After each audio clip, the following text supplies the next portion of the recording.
¿Cuántos han venido con expectativa de lo que Dios les va a decir? Un par de personas, sí. ¿Cuántos han venido con expectativa de lo que Dios les va a decir? Amén. Muy bien. Eso es lo que queremos siempre, que ustedes puedan llegar con expectativa de lo que Dios les va a hablar cada noche que estamos, cada día que estamos aquí en casa.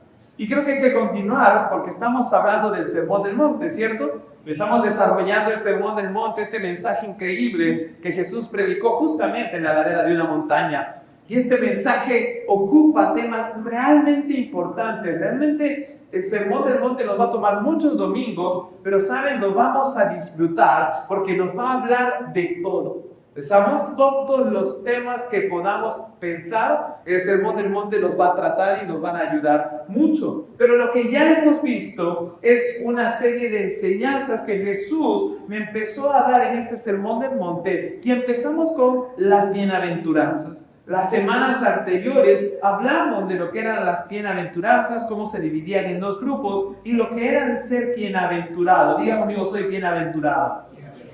Y bienaventurado es satisfecho, pleno, dichoso. Y esto es lo que Dios quiere para nosotros. Pero Dios continuó hablando, Jesús continuó hablando en el Sermón del Monte. Y la semana pasada conversamos que Jesús nos dijo y nos encomendó una identidad. Y la identidad que Jesús nos encomendó es que somos la sal de la tierra y la luz del mundo. Esa es nuestra identidad. Y a través de esta identidad, lo que Jesús está diciendo es que la iglesia es influencia. Que la iglesia debe influenciar al mundo. La iglesia no debe ser influenciar, sino que la iglesia ¿qué debe ser? Influencia para los demás. Porque la iglesia es la luz del mundo. Y en su predicación, para la gente que escuchaba a Jesús, este mensaje parecía revolucionario y parecía novedoso. Cuando la gente venía a escuchar a Jesús, quedaba fascinada, primero por la autoridad con la que hablaba. Jesús tenía autoridad porque, caramba, era Dios hecho hombre. Amén. Entonces, cuando Jesús hablaba, la gente escuchaba atentamente la voz de Dios, porque Jesús era Dios hecho hombre. Pero no solo los impresionaba esto, sino que en medio de su mensaje, lo que Jesús les mostraba a esta gente era el camino hacia la verdadera felicidad. Lo vimos en las bienaventuranzas. Las bienaventuranzas son un mapa que nos quieren llevar hacia la verdadera felicidad. Y Jesús les abre los ojos a sus oyentes a una vida tan distinta que ellos nunca habían conocido. Ellos nunca habían vivido la vida que Cristo les estaba presentando. Porque hasta el momento el pueblo estaba viviendo bajo un sistema muy opresor. Y no solo era un sistema opresor por causa de los romanos, sino que el sistema religioso del momento los oprimía mucho. ¿Por qué? Porque los fariseos y sacerdotes, quienes eran los que se encargaban de enseñar fe, quienes eran los que se encargaban de enseñar la palabra y los mandamientos de Dios, no solamente enseñaban los mandamientos, sino que habían puesto una carga sobre estos mandamientos que hacía que el pueblo viviera su fe cansados, cargados. Era pesado ser un hijo de Dios, pertenecer al pueblo de Dios, porque el sistema religioso era opresor y esclavizante. Es un pueblo, o el pueblo vivía un estilo de fe que les había robado el gozo de vivir. Les había robado el gozo de estar en la presencia de Dios. Y es interesante esto, porque como cristianos a veces nos puede pasar eso. Perdemos el gozo de vivir. ¿Cuántos disfrutan la vida? Se supone que en la iglesia los cristianos querían decir amén. Pero ¿por qué no disfrutan la vida? ¿Qué te quitó el gozo de disfrutar la vida? ¿Cuántos disfrutan estar en la presencia de Dios? ¿Cuántos disfrutan ser cristianos? Pero a veces es una carga ser cristiano. Porque a veces la gente dice, yo creo que estaba mejor sin Cristo. A veces me iba mejor porque no sabía que no tenía que hacer tantas cosas. Y el detalle está en que quizás estás aprendiendo mal el hecho de ser cristiano, porque lo que hacían estas personas era vivir la fe o reducir la fe a un conjunto de reglas absurdas que nadie podía cumplir. Y por eso los judíos, los hebreos de este momento, no disfrutaban la relación con Dios. Pero de repente Cristo viene y te dice, bienaventurados los pobres en espíritu. Y eso empieza a tocar corazones, porque nadie quiere ser pobre. Pero Jesús dice, son dichosos, bendecidos que son pobres en el espíritu. Y de repente Cristo dice, bienaventurados los humildes. Pero no solamente eso, sino que Cristo empieza a decir, solo los de limpio corazón verán a Dios. Pero después Jesús también dice, bienaventurados los que procuran la paz, porque ellos serán llamados hijos de Dios. Pero en varias de las bienaventuranzas Jesús utiliza una frase que nos va a importar mucho esta noche. Y Jesús dice, porque de ellos es el reino de los cielos. Porque a ellos el reino de los cielos les pertenece. Y lo que Jesús está diciendo es que la verdadera felicidad se alcanza cuando yo estoy en comunión con Dios. Y cuando yo entro en comunión con Dios, entro a disfrutar del reino de Dios. Soy parte del reino de Dios. ¿Cuántos somos parte del reino de Dios? Por eso el mensaje de esta noche titula La grandeza del reino de Dios. Porque Jesús va a hablar mucho de esto en su predicación. Y no solo en la predicación del Sermón del Monte, sino que Jesús en varias de sus mensajes va a decir, el reino de los cielos se ha acercado. Y cuando Él dice eso, está hablando de sí mismo, pero también está hablando de la palabra que Él estaba predicando. Y lo vamos a entender más adelante. Pero tenemos que aprender esto. ¿Sabes? Los religiosos, los fariseos, los escribas del momento habían cargado, como les decía, una serie de leyes y tradiciones humanas que iban más allá de la ley de Moisés. Y esto había hecho que la fe fuera una carga, que la relación con Dios fuera una carga. Y estas tradiciones se reconocía como la tradición de los mancianos. Eran interpretaciones de aplicaciones adicionales hechas por válidos para proteger, según su entendimiento, la ley, pero muchas veces terminaban siendo cargas pesadas e imposibles de cumplir para la gente común. ¿Sabes? Hay ejemplos que quiero compartir contigo por darte algunas ideas o mencionarte algunos. La ley original es la siguiente. El mandamiento decía, el día de reposo no harás ningún trabajo. Éxodo capítulo 20, versículos 8 en adelante, usted lo puede buscar en su casa.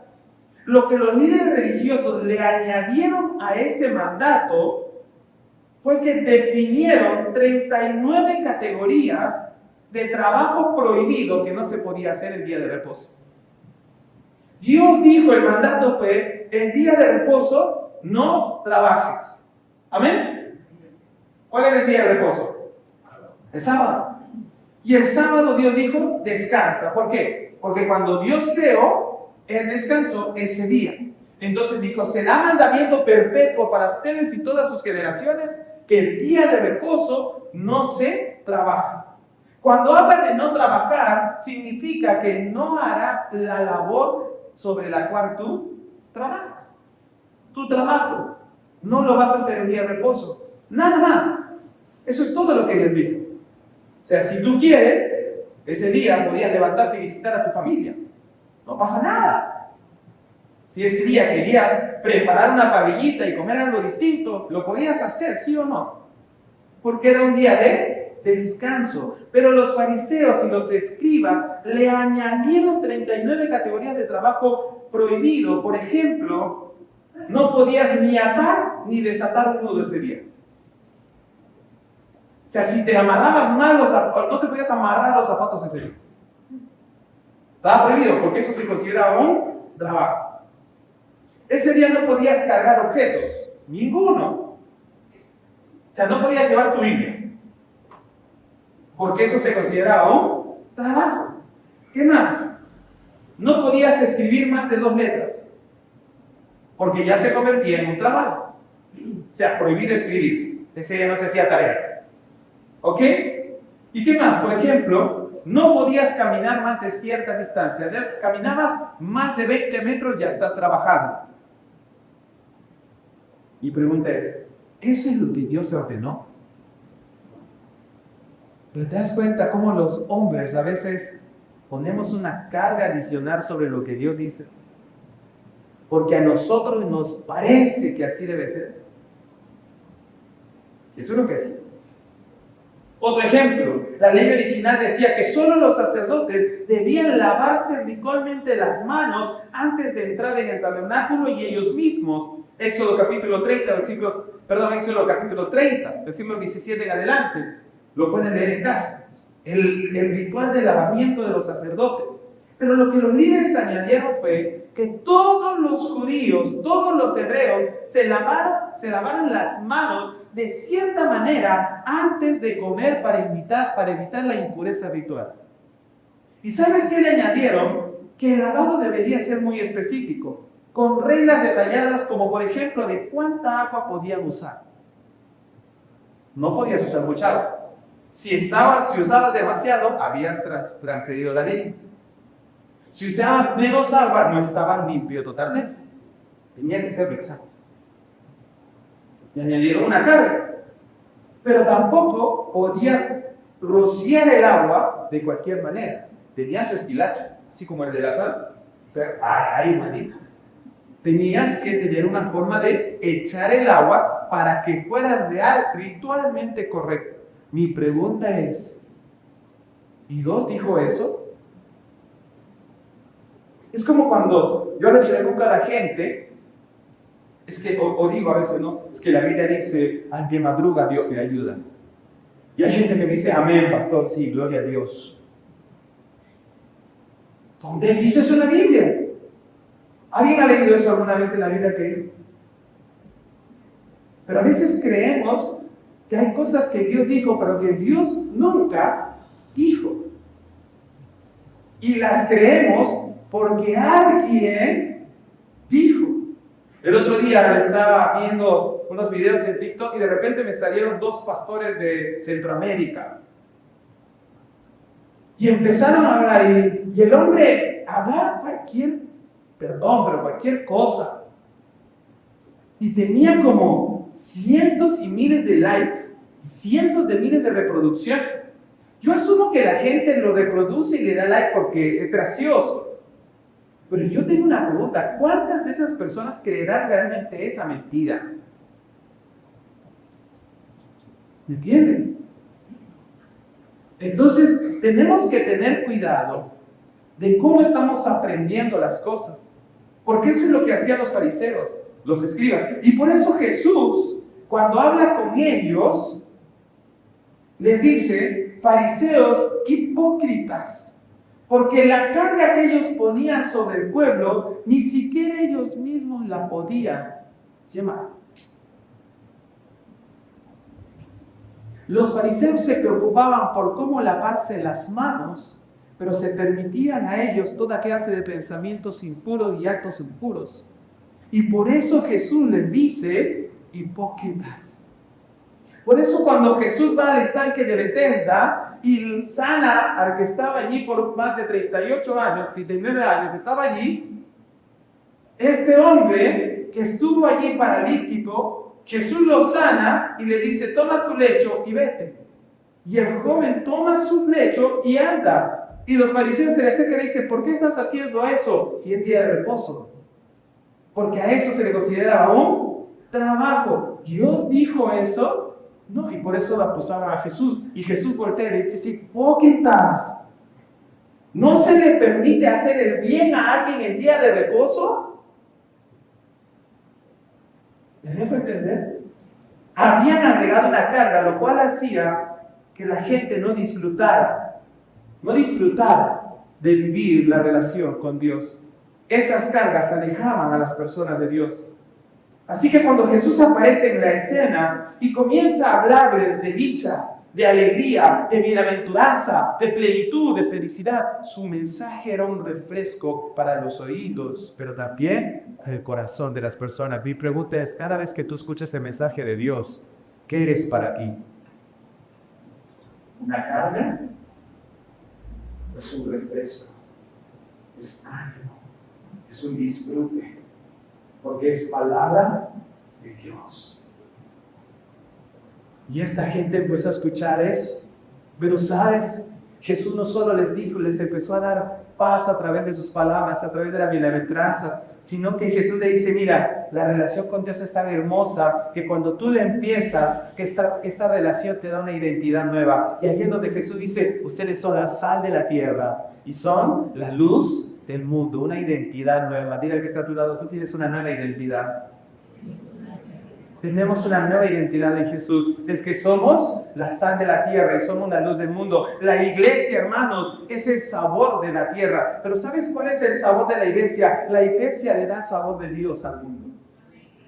¿Alguien me sigue hasta allí? ¿Estamos? La iglesia le da el sabor de Dios al mundo. Entonces, en un mundo lleno de oscuridad, lleno de un sabor a dolor, a herida, a lamento, la iglesia es un sabor a esperanza.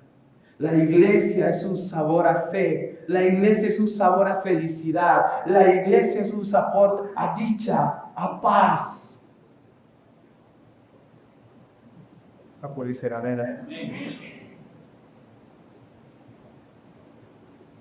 Pero no solo eso. La iglesia es luz para el mundo. Porque donde hay oscuridad no se ve. Y la iglesia que le aporta vista, visión al mundo, un mundo ciego. La iglesia le aporta luz para que pueda ver. Y no para que nos den a nosotros, porque si nos den a nosotros se van a decepcionar. Que vean a Dios, porque la luz que nosotros tenemos no es propia, es una luz reflejada de Dios.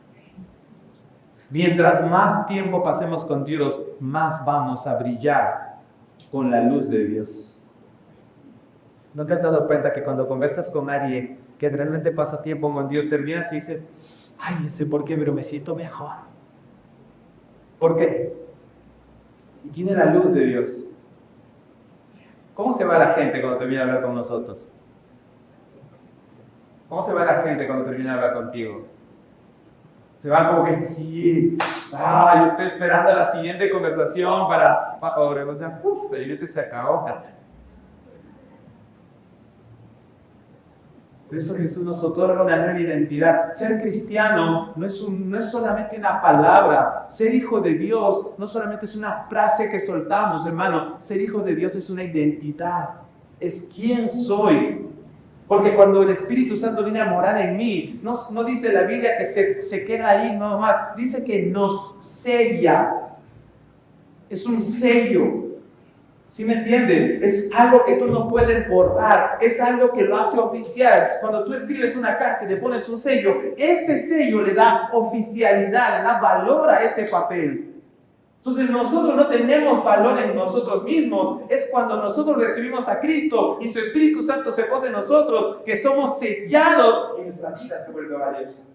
Porque portamos el sello de Dios en nosotros. ¿Alguien dice amén a eso? ¿Entiendes bien? Entonces la identidad que Jesús nos da es que somos sal de la tierra y luz del mundo. Lo que Jesús le está diciendo a esos judíos que sentían que era muy difícil cumplir la ley de Dios, les está diciendo, ustedes han sido creados para llevar gloria a mi Padre.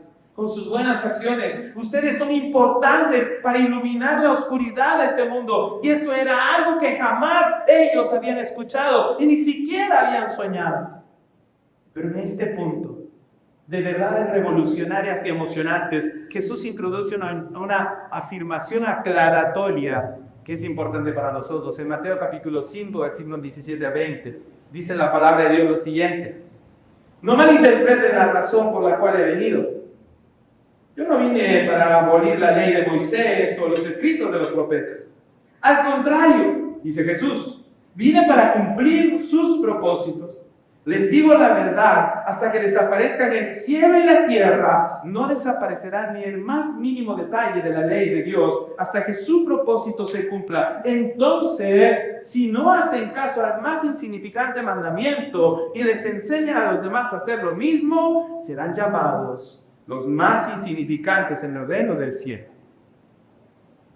Pero el que obedece las leyes de Dios y las enseña, será llamado grande en el reino del cielo. Les advierto, a menos que su justicia supere a la de los maestros de la ley religiosa y a la de los fariseos, nunca entrará en el reino del cielo. Me encanta esta palabra. Cuando la gente empieza a escuchar de Jesús, que está hablando de ley y está hablando de mandamiento, ya la gente, yo creo que Jesús estaba empezando a perder el público. Porque era como que, oh, y otra vez esto, el mismo discurso de los fariseos y de los escribas. Pero Jesús necesitaba resetear la mente, la manera de pensar de estas personas, como quizás necesita resetear nuestra mente hoy, de la fe que hemos aprendido. Porque lo que Cristo quiere enseñarnos es cuál es el propósito de la ley. La ley no es mala, hermanos. El mismo apóstol Pablo dice, si no hubiese sido por la ley, yo no me hubiese dado cuenta lo codicioso que yo era. Si yo no hubiese sabido por la ley, si no fuera por la ley, lo que el apóstol Pablo dice es que yo no sabría cuán pecador soy. Cuando la ley de Dios nos las da, es para que sepamos lo lejanos que estamos de Dios por causa del pecado. ¿Cuántos conocen los 10 mandamientos? Levanta la mano. ¿Cuántos conocen los 10 mandamientos? Oye, quiero verlos para poder decirles algo. Bien. Pero en segundo lugar, ¿cuántos han roto los 10 mandamientos? Levanta la mano. Todos los hemos roto de una u otra forma. Entonces, la ley que nos muestra que no podemos cumplir el estándar de Dios. Eso significa que tú y yo no nos podemos salvar solos. ¿Sí? Yo no puedo salvarme solo. Yo no puedo ser salvo porque me porto bien. No se trata de eso. Eso es una mentira del diablo. Por más que te portes bien, si no recibes a Cristo en tu corazón y eres un hijo de Dios, lo recibes, lo aceptas, le crees y vives para Él, te vas a ir al infierno. No hay otra. Ese es el mensaje del Evangelio. Las obras no te salvan. Les enseño a chicos de quinto secundaria religión y hablamos de temas complejos y les enseño sobre cómo va a ser el fin de los tiempos, ¿no? Y ahí tenemos un pequeño resumen de cómo se va a acabar el mundo. Muy simple, muy somero, porque si les enseño todo se asustan, se traman y peor. Entonces hago algo simple, ¿no? Pero algunos de ellos vienen y me dicen, pastor, ¿es verdad que existe el Leviatán? Sí, le digo. Y la Biblia dice, pastor, me encanta cuando me hacen esas preguntas porque a veces ni en la iglesia me las hacen. Pero dice, pastor, que si tú matas a Leviatán vas a ser salvo. Sí, claro. La Biblia dice que si tú encuentras a Leviatán y lo matas, serás salvo. Entonces voy a buscar a Leviatán, pastor. ¿Qué son? Adolescentes, ¿cierto? Buscando algún camino para salvarse. ¿Qué es lo que hacemos? Pensamos que nuestras obras nos salvan. Entonces nos vamos a portar bien. ¿Ellos qué dicen? Voy a matar a Leviatán. Y me dice, pastor, entonces ¿sí me puedo salvar si mato a Leviatán? Sí, pero te voy a decir algo más. Es que nunca lo vas a encontrar. Porque tu mente, ahorita me lo preguntas, porque estamos en el curso, pero después te vas a olvidar. Y a nadie en la tierra le interesa buscar a Leviatán. Entonces, ¿eso qué significa? Que nadie va a ser salvo por sus propias cuentas. ¿Entiendes? Ahorita ya quedas ahí pensando, voy a buscar a Leviatán. No, lo vas a encontrar. ¿Me entiendes? Pero lo que quiero que veas es que queremos ser salvos y muchos queremos salvarnos con nuestra propia cuenta. Pero la ley es buena, ¿por qué? Porque la ley me dice que yo no puedo salvarme por mi propia fe. Que mi estándar está muy lejos del estándar de Dios. ¿Estamos de acuerdo? ¿Me entiendes ahí? Entonces, algo que los cristianos debemos comprender es, ¿cómo estoy viviendo mi cristianismo? ¿Es una carga? ¿Lo disfruto? Porque es como cuando uno le pregunta, oye, ¿por qué no tomas? Si mi religión no me lo permite. ¿Sabes qué estás diciendo? Es que honestamente quiero tomar, pero Dios me dice que no. ¿Sí me entiendes? O sea, si tú dices, es que mi religión no me lo permite o me lo prohíbe, le estás diciendo a la gente, en serio que quiero hacerlo, pero no me deja. ¿Qué está revelando eso? La verdad de tu corazón. Tú no vives una relación con Dios, tú vives una religión. Tú vives un grupo de normas y cargas que Dios nunca te impuso. Porque no es así. No funcionas. ¿Me está entendiendo? Entonces creo que es importante decir, ¿por qué estoy introduciendo esto? Porque cuando Jesús viene a decir, la ley no es mala porque yo la he cumplido, Jesús no dice, yo he cumplido las tradiciones de los ancianos. Jesús dice, yo he cumplido la ley de ¿quién? De Dios, porque si había alguien que le entendía que era Jesús, porque él mismo le estudió. Él era Dios. Y él la cumple a cabalidad, y por eso él es el justo Cordero de Dios que quita el pecado del mundo. El justo que toma el lugar de los culpables. Y se sube a esa cruz para que tú y yo nos subamos a esa cruz. Él cumplió la ley de Dios. Por eso es el único justo en toda la historia de la tierra. ¿Sí me sigue? Entonces, me encanta esto, ¿por qué? Porque el salmista David escribe unas palabras que si tú no entiendes y si tú no tienes una relación íntima con Dios, no las vas a entender. Te van a parecer locura. Pero San David escribe algo interesante en el Salmo 19, versículos 7 al 10. Dice lo siguiente: las enseñanzas del Señor son perfectas, porque reavivan el alma. Los decretos del Señor son confiables, porque hacen sabios así. Los mandamientos del Señor son rectos, que traen alegría al corazón. Los mandatos del Señor son claros, porque dan buena percepción para vivir. La reverencia al Señor es pura, porque permanece para siempre. Las leyes del Señor son verdaderas. Cada una de ellas es imparcial. Son más deseables que el oro, incluso más que el oro más puro. Isaías David dice, son más dulces que la miel, incluso que la miel que gotea del panal.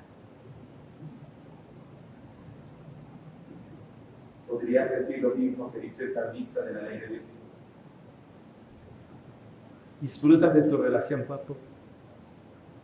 ¿O vienes a la iglesia? ¡Todos somos los hipócritas!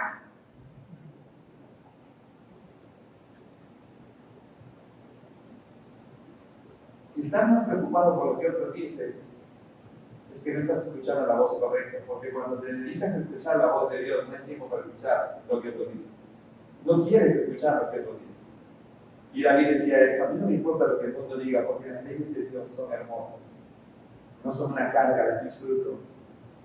Me dan vida, me hacen sabio, son puras, son verdaderas. ¿Cuántos podemos decir eso de la palabra de Dios? Jesús le está hablando de esto. Por eso Jesús le dice, la ley no es mala en sí mismo. Por eso, padres, está bien poner límites a sus hijos, porque la ley es buena. ¿Sí? La ley es buena. Si tú le dices a tu hijo, levántate, viene de tu cama, cepíllate los dientes 3 veces al día, lávate las manos antes de cocinar o de comer, no lo pongas a cocinar todavía, pero lávate las manos antes de comer, ¿sí? Cámbiate la ropa, peínate, di buenos días, gracias, por favor, buenas noches. ¿Le estás haciendo un bien o le estás haciendo un mal? Si le dices, en esta casa llega máximo a las 10, porque esas son las reglas de la casa, ¿está bien o está mal? Está bien, no está mal. Pero padres hoy le tienen miedo a las leyes. Tienen miedo de ponerle límites a sus hijos. Es que se van a enojar. Les da ansiedad. Pastor, si es que si lo restringo mucho le da ansiedad a mi hijito. Tráigalo a los exámenes. ¿Entiende? No está mal, porque el mismo Jesús dijo que la ley no era mala, es buena, porque nos hace mejores personas. Yo recuerdo que yo por mi mamá aprendí que todos los sábados era día de limpieza. Entonces cuando me fui a vivir solo, los sábados ¿qué era? Día de limpieza. Era tarde, temprano, limpiaba todo. Pero yo decía, cuando vivía en la casa de mi madre, decía, mamá, cuando yo me vaya a vivir solo, no voy a limpiar nada. 2 semanas aguanté. A la tercera semana ya valía. Dije, bueno, no hay que limpiar. Y a partir de eso aprendí que todos los sábados se hacía limpieza. Hay que bañarse todos los días, ¿sí o no? ¿Quién te enseña eso? La mamá. Y cuando llegas de jugar fútbol, ¿qué tienes que hacer? Bañarte. ¿Sí o no? Entonces, cada vez que yo llego sudado o algo, yo no me puedo acostar en mi cama sudado, me tengo que bañar porque me enseñaron que ese era un límite. Y mi esposa se lo agradece a mi mamá. ¿Me entiendes? Pero ¿cuántas esposas sufren? Ay, pastor, mi esposo se llega, se va, se mete a la cama todo sudado. Y todavía le digo, báñate, amor, no, haciendo frío, puedo resfriar. Límites que no aprendieron. ¿Me siguen? Entonces, la ley es buena, es mala. Mentira que sea pelada, la ley es buena. Hay que bañarse. ¿Sí me entienden? Entonces yo creo que esto es importante. Por eso quiero que aprenda esto. La grandeza del reino de Dios que Jesús está planteando no tiene que ver con lo novedoso del estilo de predicación, sino con lo fiel de la enseñanza. Cuando nosotros entendemos fielmente las enseñanzas de Dios, vamos a vivir en otra forma la relación con Dios. La iglesia fue llamada para influenciar. Entonces la influencia del reino de Dios no sucede por lo novedoso del estilo, sino por el poder de la predicación de la verdad. Nosotros no tenemos poder, hermanos. El poder viene de Dios. Amén. El poder viene de Dios. ¿Nosotros qué somos? Instrumentos útiles en las manos de Dios. Por eso nosotros predicamos. ¿Cuántos predicamos? Tenemos que predicar la palabra de Dios. ¿Por qué? Porque hay gente que tiene que ser salva. Entonces tú no te puedes quedar en la casa, aquí se salte el menú. Entonces, ¿para qué Jesús puso o para qué Dios escribió? Dichosos son los pies de los que anuncian el evangelio de la paz. Pero no hay que enseñarlo con carga, no es como que a veces nosotros tenemos el primo borrachoso o el tío borrachoso en la casa y cuando nosotros vamos a verle, tú tienes que dejar de tomar, te vas a ir al infierno. La Biblia dice que ni los borrachos ni los adúlteros le heredarán el reino de los cielos, tras el infierno. Pues no te preocupes, Dios te ama, y salvación en Cristo. Ya lo mandaste al infierno y después quieres presentarle a Cristo. ¡No! ¿Me entiende? ¿Qué le estamos poniendo? Una carga, lo estamos acusando, lo estamos calificando, pero queremos que Cristo lo ame. No esas, ¿me entiende? Podemos fallar en presentarle la palabra de Dios a otros. Podemos fallar en influenciar a otros, hermanos. Entonces, hermanos, el estilo más novedoso nunca tendrá el impacto que sí tiene el poder de la predicación pura, clara y fiel de hoy. Tú puedes escuchar, ay, no me gusta este pastor, grita mucho, me voy para otro pastor. Ay, sí está mejor, más calmo. No, me voy para otro porque ya me aburrí. Pastores, iglesias hay para todos. Pero ¿sabes qué tienes que buscar? Que la predicación de la palabra sea pura, bien y plana. Eso es lo que tienes que buscar. Pero ¿sabes? Si ni siquiera leer la Biblia, ¿cómo vas a poder entender? Y a veces vamos a casa y cargamos a la gente de nuestro alrededor porque no tenemos claridad en la palabra de Dios. Hermano, el reino de Dios va a llegar al mundo solo a través de la predicación del Evangelio. Y la iglesia es lo que está encargada de hacerlo. Amén. El reino de Dios, su grandeza, va a ser conocida por el mundo solo porque la iglesia predica el Evangelio. Anota esto, por favor. No hay predicación eficaz sin obediencia eficaz. No hay predicación eficaz sin obediencia eficaz. Si tú no estás dispuesto a obedecer a Dios, no puedes predicar eficazmente la palabra de Dios. No hay predicación eficaz sin obediencia. Hermanos, el problema que tenían las personas de la época del Nuevo Testamento y con el que batallamos aún nosotros es que no hemos entendido que la grandeza del reino está en insignificarla. Y tendemos a minimizar aquello que en realidad es lo más relevante y a resaltar aquello que no tiene relevancia. Por ejemplo, los judíos, les dije, se lavaban bien las manos para comer con pureza, pero sus corazones estaban sucios. Nosotros nos ocupamos de estar religiosamente los domingos en la iglesia, pero no tenemos fuerza para leer la Biblia entre semana. ¿Qué es lo importante? ¿Venir a la iglesia es importante, sí o no? ¿Es importante venir a la iglesia, sí o no? Sí es importante, pero también es importante leer la Biblia entre semana. También es importante orar entre semana. ¿Por qué no lo hacemos? ¿Por qué no lo hacemos? ¿Es importante trabajar, sí o no? ¿Es importante llevar dinero a la casa, sí o no? Pero también es importante pasar tiempo con tus hijos. Pero también es importante orar con ellos. Pero también es importante pasar tiempo con tu esposa. Pero también es importante tener un devocional con ellos, orar con ellos. ¿Es importante, sí o no? Pero ¿qué es más importante, hermanos? ¿Trabajar todo el día o poder organizarte para tener tiempos con familia? ¿Qué es más importante, tu trabajo o tu familia? ¿Qué es más importante, el trabajo o la familia? Si tú piensas que ese trabajo, tus prioridades están dañadas, ¿por qué tienes un ídolo? El dinero. Y probablemente eso nace de un trauma, el trauma de la necesidad. Los que hemos padecido necesidad, tenemos un trauma. Y no queremos tener pobreza, por eso trabajamos a horas excesivas. Porque no queremos no tener dinero. Y nos olvidamos de lo importante. Y lo convertimos en insignificante. Lo que es correcto. Y eso es lo que hacía la gente. Por eso Jesús dijo algo importante. La grandeza y la influencia del reino de Dios se resume en dos cosas. Mateo capítulo 5, versículo 18 dice: les digo la verdad, hasta que desaparezcan el cielo y la tierra, no desaparecerán ni el más mínimo detalle de la ley de Dios, hasta que su propósito se cumpla. El cielo y la tierra pasarán, pero mi palabra no pasará, dice el Señor.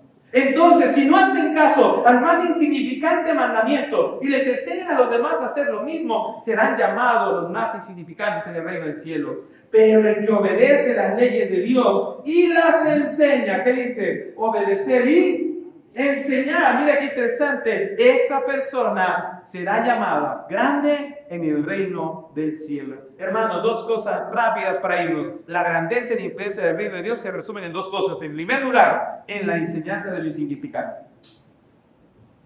La grandeza del reino de Dios se resume en lo primero, que es la enseñanza de lo más insignificante.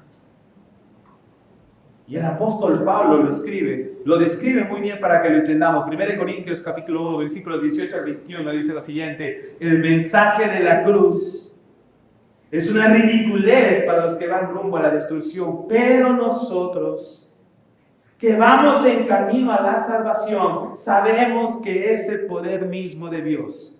Como dicen las Escrituras, destruiré la sabiduría de los sabios y desecharé la inteligencia de los inteligentes. Así que, ¿dónde deja eso a los filósofos, a los estudiosos y a los especialistas en debates de este mundo? Dios ha hecho que la sabiduría de este mundo parezca una ridiculez. Pero escucha esto, mira, el versículo 21 dice: ya que Dios, en su sabiduría, se aseguró de que el mundo nunca lo conociera por medio de la sabiduría humana, usó nuestra predicación ridícula para salvar a los que creen.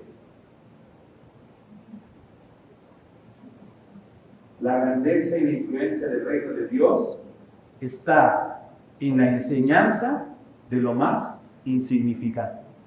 Lo que el mundo cree que es ridículo. Pero perdón, hermanos, pero ahora hasta lo que la iglesia cree que es ridículo. Porque la iglesia, si hay algo que le ha pasado, es que se ha olvidado de predicar. La iglesia ha pensado que estamos llamados a escuchar predicación. Pero hemos olvidado que la iglesia escucha predicaciones para predicarles a otros. Y por eso Jesús dice que la influencia y la grandeza del reino de Dios está en enseñar lo que es insignificante. La palabra de Dios. Y nos dirán, no es insignificante, qué bueno que lo entiendo. Pero para muchos lo es. Y es tan insignificante que no la leemos. Es tan insignificante que no la amamos. Es tan insignificante que no la atesoramos en nuestro corazón. Dios está listo para obrar en tu vida. Dios está listo para hacer grandes cosas. Dios está listo para usarte. Pero mientras tú sigas pensando que es ridículo evangelizar, que es ridículo predicar, estás totalmente equivocado. Porque Jesús mismo dijo esto. La grandeza y la influencia del reino de Dios está en enseñar lo insignificante. Hermanos, Spurgeon dijo algo interesante. El evangelio es como un león, dijo Spurgeon. No necesitas defender al león, solo suéltalo, se defenderá solo. Predica. Pastor, no sé cómo hacerlo, predica. Pastor, tengo miedo, predica. Con miedo y todo, predica.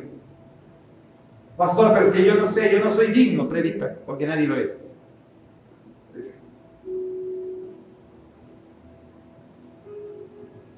Pastor, pero ¿y si hay un debate? Guarda silencio, porque el evangelio se defiende solo. Pero tengo una pregunta. ¿Cómo predicarías el evangelio si siquiera sabes qué es el evangelio?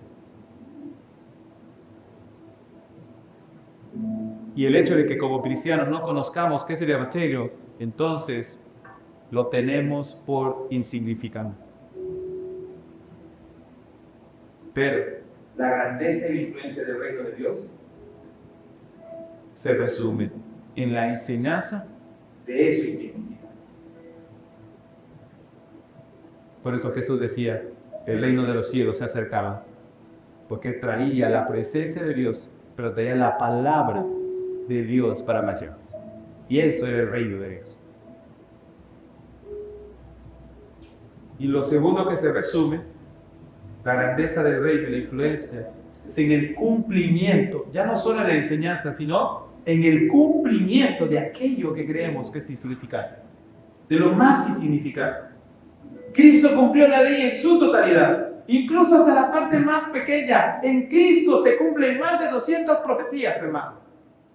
Solo en la persona de Cristo, desde su anunciamiento hasta su resurrección y próxima ascensión al cielo, se cumplen más de 200 profecías en Jesús. Si hay alguien que vino a cumplir la ley, hermanos, era Cristo Jesús.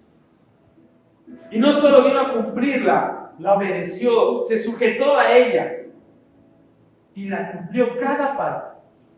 Hermanos, la importancia de la obediencia no es solo en lo personal, sino en lo comunitario. Mi obediencia alcanza a otros.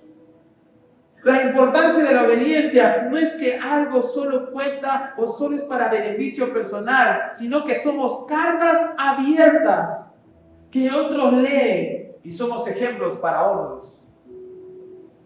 ¿Cómo van a aprender tus hijos a amar a Dios si tú no lo amas?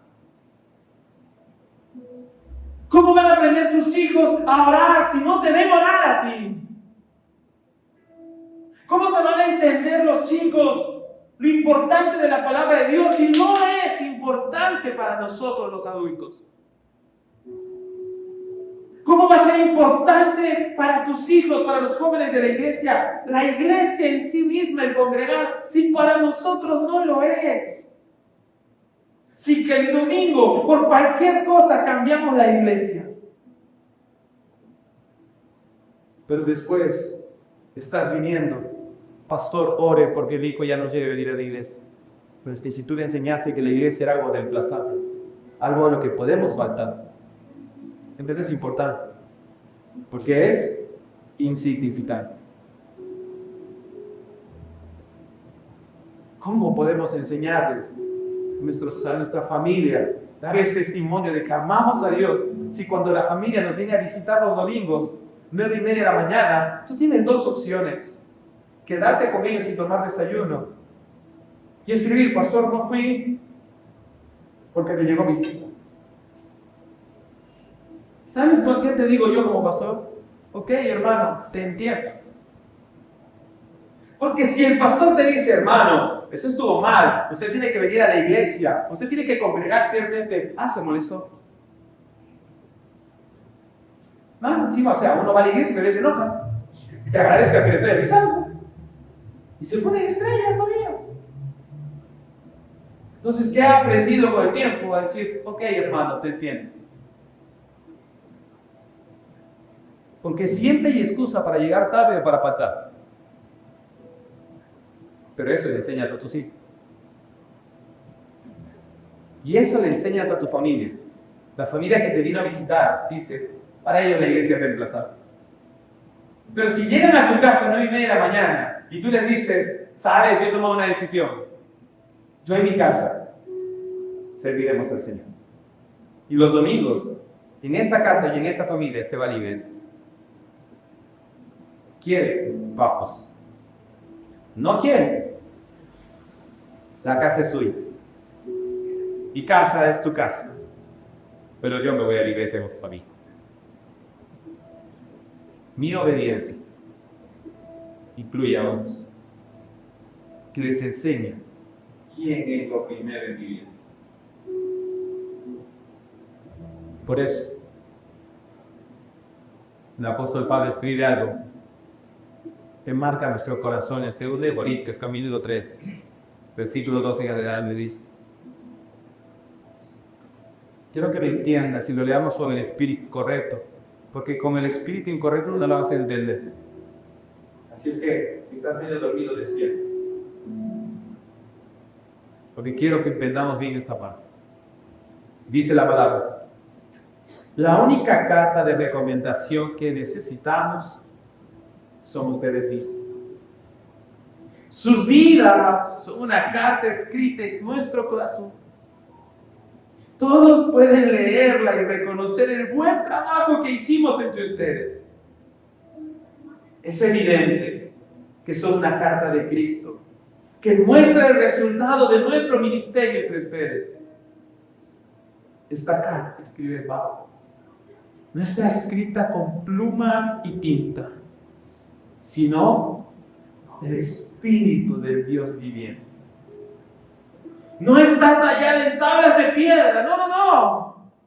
Está tallada en corazones humanos. Tú y yo somos una carta de Dios para el mundo.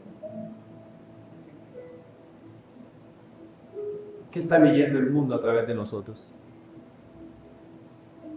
¿Qué está leyendo el mundo a través de nosotros? Por eso Francisco de Asís dijo lo siguiente: predica el Evangelio en todo momento, y si es necesario, usa palabras. Predica el Evangelio en todo momento. Si la situación lo pide, utiliza las palabras. Pero nuestras vidas deberían ser suficiente prédica para el mundo. Si tú vives en un complejo, en un edificio, la gente del edificio debe decir: hay una hermana en el tercer piso, hay una señora, dos señores en el tercer piso, una familia. Qué diferente es eso. ¿Qué tendrá? En tu trabajo deben decir, wow, ¿has visto a tal persona? ¿Qué? ¿Por qué será así?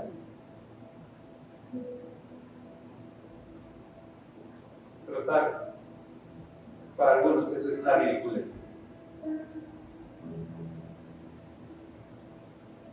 Porque no han conocido a Dios. Porque cuando conoces a Dios, la gente sabe que tú eres diferente. Porque no puedes ser el mismo cuando has conocido a tan grande verdad y has sido expuesto a la luz de su vida. ¿Qué carta somos para el mundo? La grandeza y la influencia del reino de Dios se resume en enseñar y en obedecer a lo más insignificante. La ley, la palabra de Dios. Que el Señor nos ayude a hacer cartas para este punto. Que la gente de tu alrededor, a través tuyo, pueda llegar a Cristo. El siguiente domingo es el servicio del antirrojo. Atrás tenemos folletos evangelísticos en forma de celular, se los enseñé un domingo, y una tarjeta de invitación. Lleven, hermanos, y seamos sal y luz. Y hagamos de insignificante, prediquemos. Haciendo eso, vamos a cambiar el país. No vamos a cambiar el país por políticos. No pongamos nuestra fe en el hombre. Pongamos nuestra fe en Dios que cambia los corazones de los hombres. Lleva una invitación y que el siguiente domingo a estas horas en la noche, no te preocupes, no estés pensando, va a haber anticucho, gloria a Dios, hay que venir. No. Trae a alguien para que escuche la palabra de Dios que cambia su corazón. Invita a alguien, no vengas solo. Porque si tú vienes solo, perdón, pero 4 mensajes y no has entendido nada. Pero si tú has entendido la esencia de la palabra de Dios en el Sermón del Monte, que solo vamos 18, 20 versículos, has entendido lo importante de traer el reino de los cielos, de enseñar que obedecí. Vamos, cartas abiertas. Mira que está a tu lado, ¿qué carta es? Pregúntale, ¿qué carta es? Predica el evangelio todo el tiempo.